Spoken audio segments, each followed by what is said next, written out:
हैं धीरे धीरे। अभी जो मैं अगले जो है हमारे स्टेज पे जो मैं बुलाऊंगा उनका नाम है सोनू, चंदन नगर से आए हैं। सोनू चंदन नगर से आए हैं, जो कि ग्रुप डी में सिलेक्ट है। इसमें पूरा लिख नहीं रखा है, खाली ग्रुप लग रखा है। सोनू चंदन नगर से। अभी मेरा ग्रुप डी में हुआ नहीं है, मतलब वेटिंग में है, शायद हो जाएगा। और मैं साथ में रेलवे एसआई की तैयारी कर रहा हूँ कि अब तक उसमें अच्छा स्कोर हो। मैंने स्टडी मंत्रालय यूट्यूब से भी क्लासेस देखी है और अभी मेरे पास 24 बेंच नंबर है। मैं यही कहूँगा कि लगे रहो, आप जरूर होगा आपका कि एक दिन। धन्यवाद सोनू, धन्यवाद।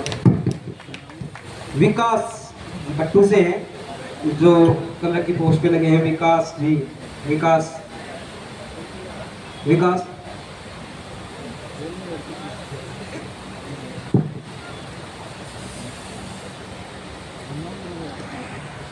नमस्कार सभी को, मेरा नाम आशीष है। फिलहाल मैं ग्रुप डी में ज्वाइन हूँ। इसके अलावा मैंने कलर को लैब अटेंडेंट पे भी सिलेक्शन दे रखा है, लेकिन वो मैं ज्वाइन नहीं करने वाला हूँ अभी।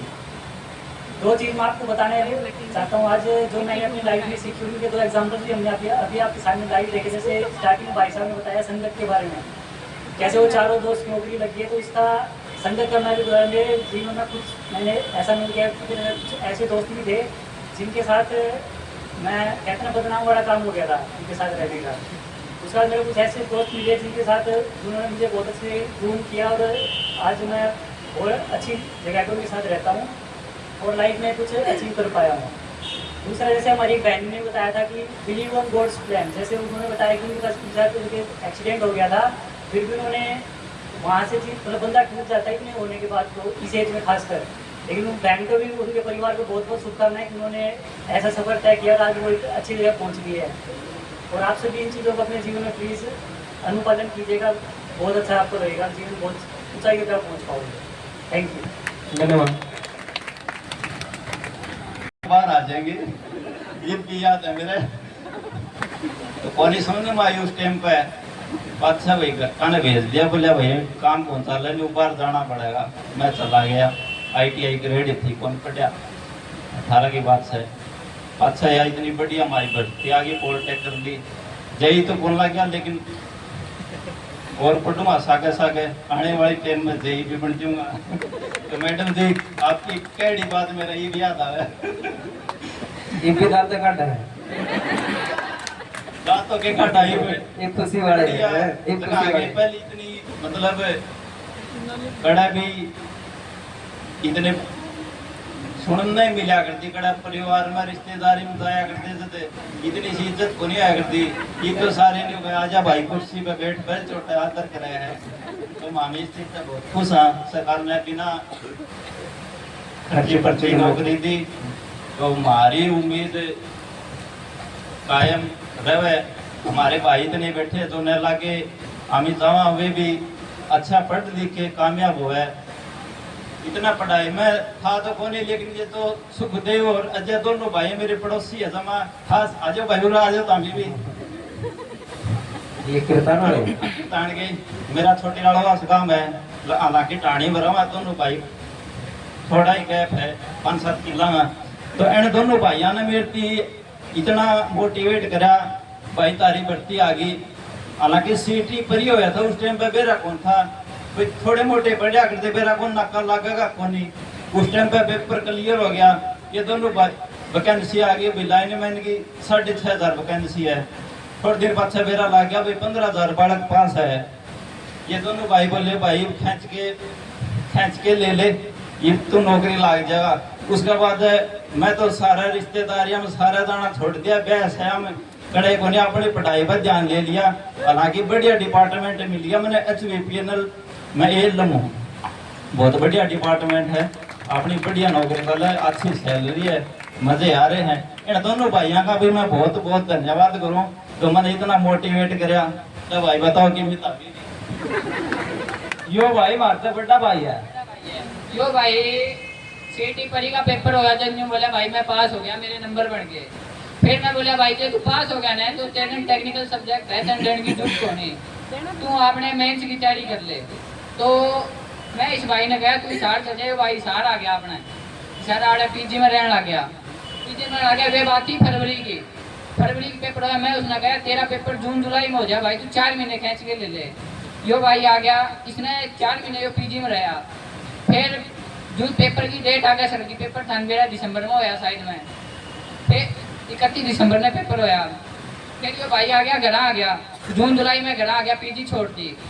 फिर बोले यार पेपर तो है कोनी, मैं क्या करूँ। फिर मैं बोले सुरेश भाई देखे ये 5 साल है, इन 5 साल में एक बार भर्ती पूरी होनी है और यो मौका दे छुट्टियाँ नहीं, फिर उम्र भी निकल जाएगी और पढ़ाई भी कम हो जाएगी, फिर दोबारा मौका नहीं मिलेगा। भाई खींच के ले ले, 3-4 महीने हो रहे, कब तो कर ही गए। अगली साल इलेक्शन होने हैं 2024 की बात, ये बात तो 2023 की थी जब मैंने इसने कहा था हमको 2024 में वोट दे बिना दिए नौकरी दे के जाओगे भाई। जब इस भाई ने फिर ये बोला भाई मैं लाइब्रेरी ले लूँ, लाइब्रेरी में आना जाना कर लूँ, आम को भाई तू वो कर ले। फिर इसने लाइब्रेरी में पढ़ाई करी, फिर ये भाई लाग गया। सबसे बड़ी बात यह है कि यो भाई प्राइवेट वर्क करा करता जिंदल में और पढ़ाई तक कोई नाता कौन था इसका, ठीक है। इसका नंबर बन गया, क्वालिफाई हो गया। और दूसरी बात है, अगर एनालाइज करा करा कितने बालक किस डिपार्टमेंट में लास्ट के हैं, कितने बालक क्वालिफाई हुए हैं, तो इसने बता दिया कि भाई तेरा नाम कन्फर्म है, तैयारी कर ले, ठीक है। तो यो भाई सब कुछ छोड़ के तैयारी करी। सबसे बड़ा मोटिवेशन मान लो भाई इस भाई ने हमें, पढ़ाई का कोई नाता को नहीं था, बस प्राइवेट जॉब थी, लेकिन आज ये थारे सामने सरकारी नौकरी के पद पर है भाई। बहुत बहुत मुबारक हो सुरेश ALM पे। एक बात इसने बहुत अच्छी बोली कि जब से मैं नौकरी लगा हूँ रिश्तेदारों का जो रवैया है वो बदल गया है। रिश्तेदार क्या, आस पड़ोस क्या, सभी का रवैया बदल जाता है। फिर आपको जो है एक अलग तरह की इम्पोर्टेंस देने लग जाते हैं आई बस में। तो हाँ, ये बहुत अच्छी बात है। ये दोनों जो हैं जितने भी सर्कल में, सबसे पहले तो आप सभी को मेरा नमस्कार। मैं पहले SSC CGL CPO की तैयारी कर रहा था। मैंने तैयारी शुरू की थी 2015 के अंदर। मैंने दिल्ली में तैयारी शुरू की, उसके बाद मेरा बैच वहाँ से कंप्लीट होने के बाद मैं हिसार आ गया। तो उस दौरान मेरे फादर को कैंसर हो गई। उसके बाद मैंने तैयारी छोड़ दी और आधा टाइम हॉस्पिटल में रहता, आधा टाइम घर पे। मैक्सिमम टाइम हमारा उस टाइम 6 महीने तो दिल्ली ही बीते थे। उसके बाद मेरी तैयारी बिल्कुल ही मतलब 2017-18 की शुरुआत तक आते आते बिल्कुल छूट गई थी। फिर 2-3 साल तक मैंने कोई तैयारी नहीं की, कभी घर पे, कभी हॉस्पिटल, कभी खेत, ऐसे ही चलता रहा। इसके बाद 2021 के अंदर आके मैंने फिर से थोड़ी बहुत तैयारी शुरू की। घर वालों ने कहा कि अब तैयारी कर ले, थोड़ी बहुत तैयारी कर लिया, कहीं कामयाब हो जाएगा। तो दूसरी चीज़ अपना हरियाणा में भाई बिना नौकरी तो रिश्ता रास्ता भी बुरी हो है। तो सारी चीज़ें हमें दिक्कत आई थी। तो घर के बोले एक बार तैयारी तो कर ही ले। मैंने दोबारा CGL की तैयारी शुरू कर दी, क्योंकि GS के अंदर मेरा इंटरेस्ट था नहीं ज़्यादा। उस टाइम के ऊपर इंग्लिश और मैथ, ये 2 ही मेन सब्जेक्ट हुआ करते थे CGL में। ये दोनों को रखे, इन्हीं दोनों का ऊपर जोर गेड़ के न दोबारा जुट गया। वो परी क्लियर हो गया मेरा। लेकिन मेरे जो ग्रेजुएशन का एक पेपर रहता था फर्स्ट सेमेस्टर का, वो मेरा पेपर इन्होंने 15 से लेके 21 तक भी लटकाए रखा था यूनिवर्सिटी ने। मेरा पेपर लगभग हर बार अच्छा जा रहा था, लेकिन उसके बावजूद वो पेपर क्लियर नहीं हो रहा। मैंने यूनिवर्सिटी के ऊपर 2 बार RTI लगा दी।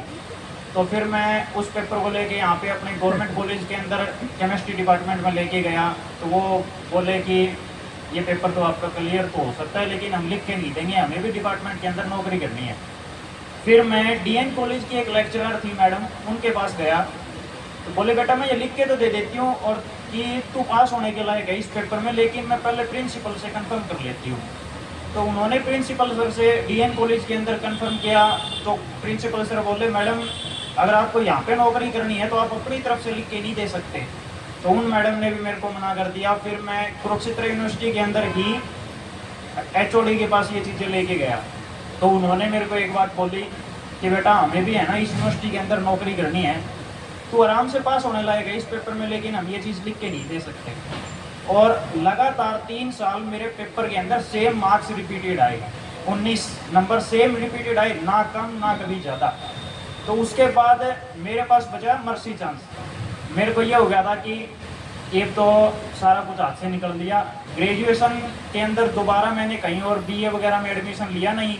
ये था कि बीटेक के अंदर तो अभी सिर्फ एक ही पेपर देना है और ग्रेजुएशन के अंदर दूंगा तो 18-20 पेपर देने पड़ेंगे। बीए अगर मैं करूँगा तो उस एक पेपर के लालच में मेरे 3-4 साल और निकल के मेरे फादर मेरे को जो रोड़े करे करते कि अगर इससे अच्छा तो तू एक और ग्रेजुएशन कर सकता था, इसके साथ में तेरी हो जाती।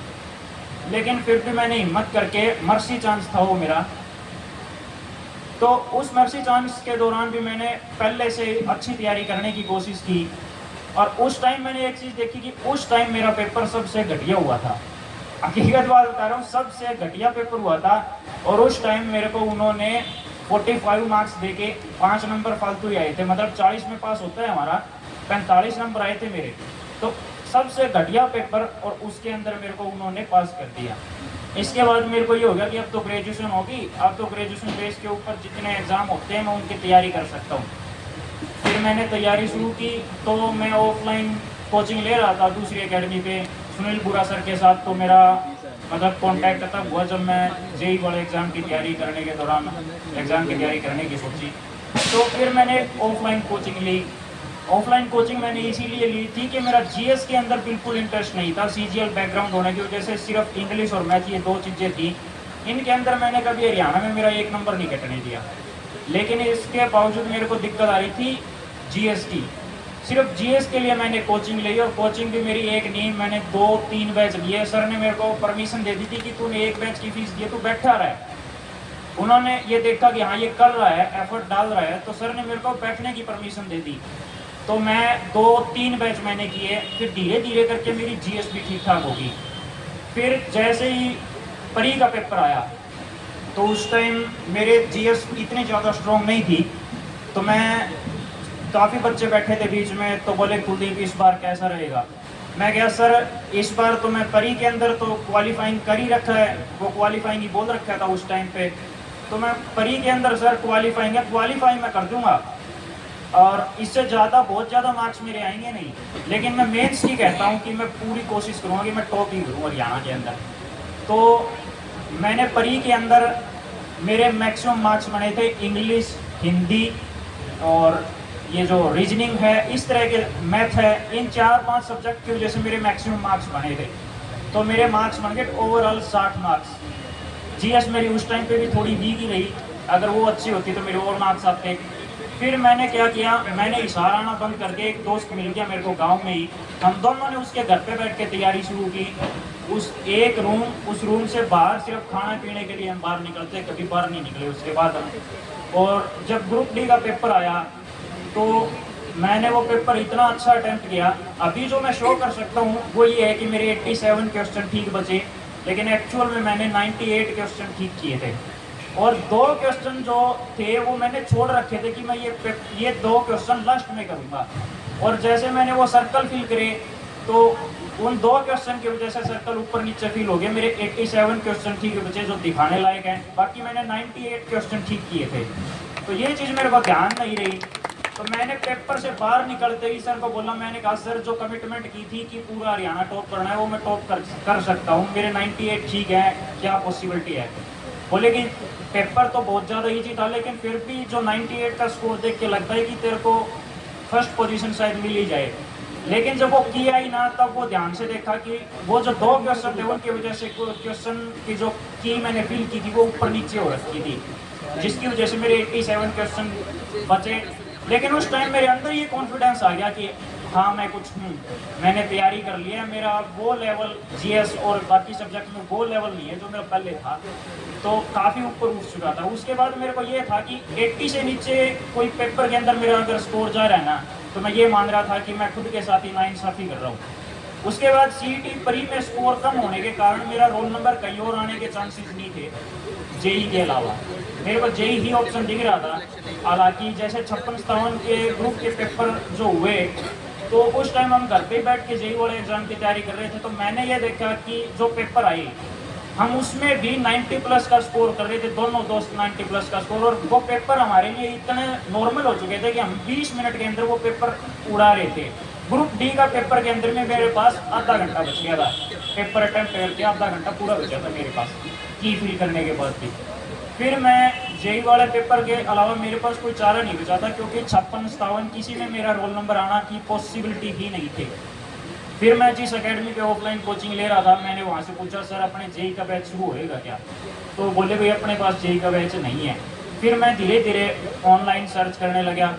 फिर हम सुनील बुरा सर के कांटेक्ट में आए। उससे पहले सुनील बुरा सर के साथ हमारा कांटेक्ट नहीं हो पाया था, ना ही हमारी किस्मत में था उस टाइम तक। लेकिन जो मेरा रोल नंबर आने की पॉसिबिलिटी जेई में थी, उसी की वजह से हम सुनील बुरा सर के कांटेक्ट में आए। हम दोनों दोस्त ने सर से एक बैच लिया, जो ऑनलाइन बैच अवेलेबल कराया था। हमने वो बैच अवेल किया, और उसके लिए सबसे पहले तो मैं सुनील बुरा सर का धन्यवाद करना चाहूँगा कि आपने इतना अच्छा टीचर हमें अवेलेबल करवाया था कि हमारा बेसिक एडवांस सब कुछ जो जेई का था ना, वहाँ पे क्लियर हो गया था। और बेसिक के ऊपर पकड़ बनाने के बाद हमारा एक ही टारगेट था, हमें सिलेबस को इतना कन्फाइन कर देना है कि जिस टीचर से भी हम पढ़े हैं ना, उससे भी बेहतर परफॉर्मेंस देनी है हमें। हमारा टारगेट उस टाइम पे यही था कि अब भी है ना, सिलेक्शन तो हर कोई लेता है, अब रैंक लेनी है। और उसके पीछे एक वजह वो थी कि मेरे से ज़्यादा गाड़ियाँ रिश्तेदार और परिवार वालों से मेरे फादर को मिलती थी। मैं 30+ का हो गया था, सभी कह रहे थे कि बोला तू अपने लड़के के ऊपर अपने पैसे वैसे ही बर्बाद कर रहा है, ये लड़का तेरे को बर्बाद कर देगा, तेरे सारे पैसे उड़ा देगा। अच्छा ये बोले ये शहर जा रहा है, इसको देख ये क्या कर रहा है, आज तक तो बोले ये कामयाबी नहीं हुआ। तो मैं सबसे पहले तो मतलब यही कहना चाहूँगा कि मेरे से ज़्यादा मेरे फादर ने सहन किया है कि इस एज तक भी उन्होंने मेरे को सपोर्ट किया। तो उस टाइम मैंने ये डिसाइड किया कि मतलब जो फादर का सर ऊंचा हो सकता है ना, सिर्फ सिलेक्शन नहीं है, अब रैंक चाहिए। तो मैंने जेई सिविल का एग्ज़ाम दिया, ओवरऑल तो नहीं, लेकिन मेरी कैटेगरी के अंदर पूरे हरियाणा में मेरी 4th रैंक है जेई के अंदर। और मेरे लिए दिक्कत की बात ये रही, सबसे दुख की बात ये रही कि जो दोस्त है उसका है ना, परी के अंदर थोड़ा स्कोर कम रहने की वजह से 0.20 मार्क्स की वजह से उसका मेंस में रोल नंबर नहीं आया। और जब मैं अंदर पेपर देने गया तो उसका उतरा हुआ चेहरा मतलब हर टाइम मेरी आंखों के सामने था, जिसकी वजह से मतलब 5-7 क्वेश्चन जो आते हुए थे वो भी मेरे गलत हो गए। अगर उसका रोल नंबर आया होता तो हम दोनों है ना, मेरे को यही थी, हम दोनों ने यही सोचा था कि फर्स्ट और सेकंड रैंक हमें चाहिए, वो रैंक हम ले लेते। तो इसके बाद तो मैं अपनी स्पीच को यहीं पे एंड करूँगा। और सुनील बुरा सर का एक बार फिर से मैं धन्यवाद कहूँगा कि आपने सर इतना अच्छा टीचर हमें अवेलेबल कराया। और बाकी जो आपकी ऑनलाइन यूट्यूब के ऊपर जो क्लासेज हैं उनसे हम बहुत कुछ सीखते हैं, उनके अंदर से मैक्सिमम पेपर आ लेता है, इससे ज़्यादा कुछ रहता नहीं है। और टीचर का काम जो होता है गाइड करने का होता है, बाकी जो सिलेबस को कन्फाइन करना है। थोड़ा मतलब मैंने किस तरह से प्रिपरेशन की थी उसके बारे में थोड़ा बोलूँ सर। हमने तैयारी की थी, हमें खुद एहसास नहीं है कि हम कितने अच्छे तरीके से तैयारी करके, मेरी लाइफ के अंदर पहले मेरे को मतलब इन चीज़ों के बारे में आइडिया ही नहीं था। मैंने एक चीज़ देखी कि लाइफ में 80-20 प्रिंसिपल काम करता है। किसी भी एग्ज़ाम में बैठो, लाइफ में अर्निंग हो, कुछ भी चीज़ हो, वहाँ पे हर जगह 80-20 प्रिंसिपल वर्क करता है। मतलब 20% सिलेबस ऐसा होता है जिसमें से 80% एग्ज़ाम आता है। पहले वो 20% सिलेबस करने की जरूरत होती है। जैसे अब इंग्लिश का सब्जेक्ट उठा के देखे ना, तो उसमें preposition, conjunction, idiom, one word, इस तरह की चीज़ें। और जो ग्रामेटिकल एरर पूछता है, सबसे ज़्यादा पूछता है grammatical error simple past tense का ही पूछता है। उसमें या लास्ट डे दिया मिलेगा, लास्ट टाइम मिलेगा, या फिर एक टाइम मिलेगा, उसमें सिंपल पास्ट वर्ब की फॉर्म फिल करनी होती है। इस तरह की चीज़ों के ऊपर है ना, मैंने 10 ईयर को एनालिसिस करके मतलब ये कन्फाइन किया कि वो 20% सिलेबस कौन सा है जिसमें से 80% का मार्क्स का पेपर आना है। हमने पहले वो 20% सिलेबस रेडी किया, उसके बाद जो बचे हुआ 80% था उसके ऊपर हमने इतना ही किया कि हमारी नज़रों से निकल जाए। और MCQ जब हम देखें तो उसको हम देख के उसे 20% को कर ले, उसके ऊपर हम करके जो चीज़ें हमारी ऐसी थी जो बिल्कुल टफ थी, जो हमसे हो ही नहीं पा रही थी, उसके लिए हमने एक छोटी डायरी बनाई, छोटी डायरी। उसके अंदर हमने वो सारी चीज़ें लिखी। जब भी कहीं खाना खा रहे हैं तो खाने के बाद थोड़ा बहुत इधर उधर टहल रहे हैं, उस टाइम यूज़ कर लिया। जहाँ पे भी स्पेयर टाइम मिला उसका हमने यूज़ किया। और इस स्ट्रेटजी को यूज़ करके है ना, मतलब मैंने अपनी लाइफ में मैक्सिमम अचीव किया लास्ट 2 ईयर्स के अंदर। Thank you.